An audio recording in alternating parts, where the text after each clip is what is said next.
back then, all that stuff, did you ever get paid? I used to get paid, oh my gosh, I don't even know if I should say this, but back in the day at Us Weekly, there would be companies that would pay you cash, $10,000 cash, and then they would take a paparazzi quote unquote picture of you holding the bag, walking across the street, and then the photographer would sell that image to Us Weekly for $15,000, and they've paid you $10,000 cash, and the photographer would make $5,000. And that shit happened. I remember back in the day, I was doing so much of that stuff. I'm sure the girls were too. It was just all cash. And the magazines don't work like that. That was like the whole, Heidi and Spencer, right, all that kind of Laguna Beach stuff. Mm-hmm. And you can tell, like when you look at a magazine, you can tell if someone's been set up and like they're carrying something and they're like showing the bag or the outfit or whatever. But companies would do that. And I kind of understand they want their stuff in the magazine. Right. And what better than have it on some kind of celebrity, right? But that stuff was happening all the time. I bet they made bank on that. Yeah. Jeez. Cash. I have never been aware that there's any other source to make money. In fact, I thought everybody else in the world worked for free. Like, what? I was like, this is my one stream of income. And it would be so cool because you just get they just hand you some cash and you just walk across the road. And that's why all those, Misha Barton and back then, that's why they were making so much money. And then it's just all disposable income. So you're just like, okay, I'll buy some shoes. Mm-hmm. You don't have kids. You don't have like a mortgage. You're just like, cash. Yeah. Cash. Going to strip club. Well, Lindsay. Have you ever been to a strip club? I have. Yeah, and? Fine. How was the smell? Like old beer. That was it? And money. That was it? And cocaine. And vagina. Right.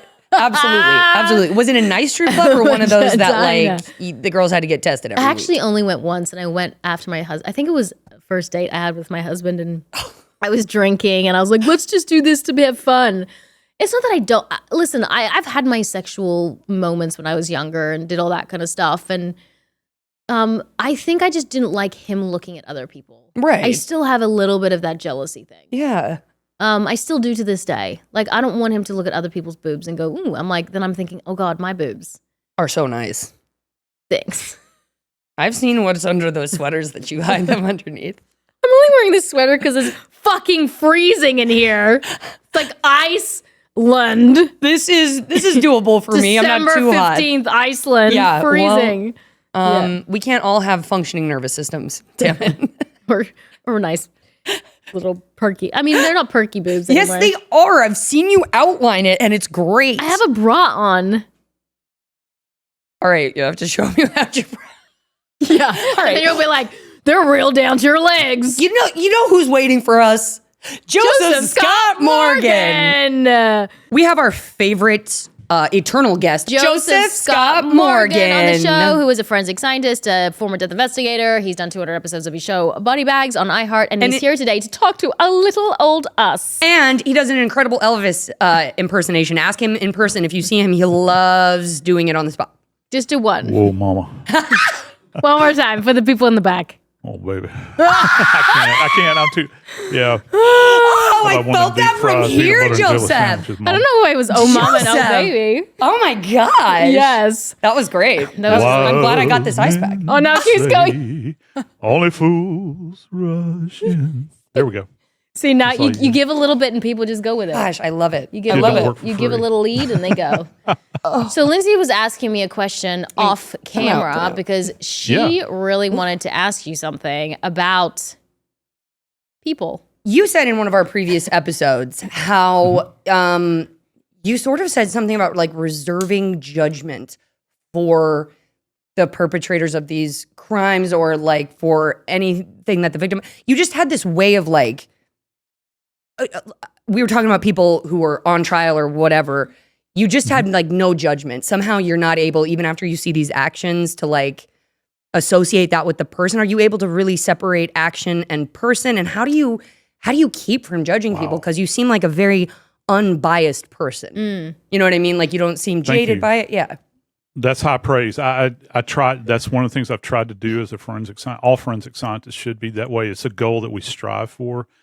I'm neither pro prosecution or pro defense. You know, if I'm involved in a case in the medical legal world, in my world, we need to be right down the middle. And I'm not, you know, a lot of people beat their chest and talk about we're going to seek justice. Well, justice is kind of this nebulous thing that you never really get an answer to. It's kind of like saying why. I hate the word why, because you never really get a sufficient answer.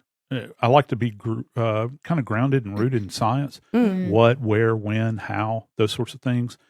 And so you never know how anything is going to kind of spin out, and you certainly can't predict it in court. When we assess something scientifically in the forensic science community, we try to look at it from an unbiased perspective. Now, I can speak particularly in my area in the medical legal world, coroners and medical examiners. We try to keep it right down the middle of the road. And that way, you know, because there's many times we'll disagree with a DA or with law enforcement, with detectives. We won't see eye to eye with them on cases many times, and they get flustered, they get aggravated with us, and that's okay. It's all right to have disagreements and to, you know, but you're going to have to prove it to us in our community. You're going to have to prove it to us logically and scientifically, and then you just kind of let the cards fall where they may. Some things on their surface might seem obvious. Okay, you know, you've got somebody that has been injured; they've got multiple injuries. You have to look at it and go beyond, you know, the kind of pat answer where you're going to say, well, wow, you know, this is obviously what happened. And you can't prejudice yourself that way. And I got a great example of this. One of my heroes in forensics is a guy named, and I recommend anybody, if you really want to check out couple of interesting books.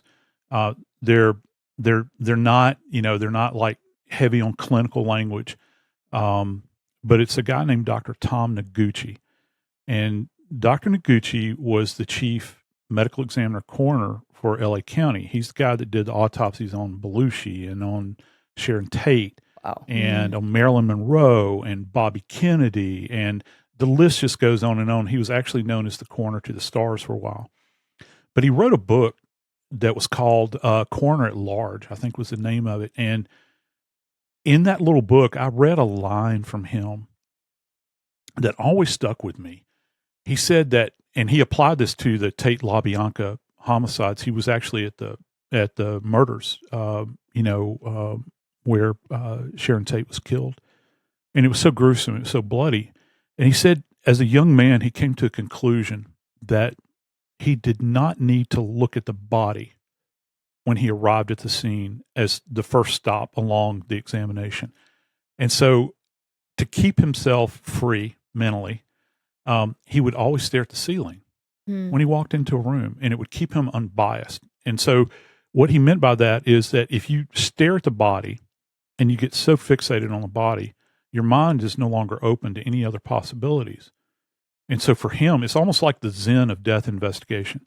For him, when he began to walk into a crime scene, his eyes would immediately go up and he would check for evidence on the ceiling. The body would always be there. That is, until, of course, it was released from the scene. But he would look at all of the surfaces surrounding the body and in the room or in the space before he ever made it to the body. And that's a huge tell for him. And it's a huge tell. It was influential for me because it grounded me, and it helped me to keep my mind open to any kind of possibility that was at the scene. I was not, because so many people will walk onto a scene, and it's human nature. You see this horrible butchery that's taking place in front of you, and you can't avert your eyes. It's very difficult, and it takes a while to get past that, to be able to look past the horror that's being displayed before you. But if you can cross that boundary in your mind and begin to look in other spaces before you turn your eyes toward the body, it kind of keeps your mind clear. It worked for me.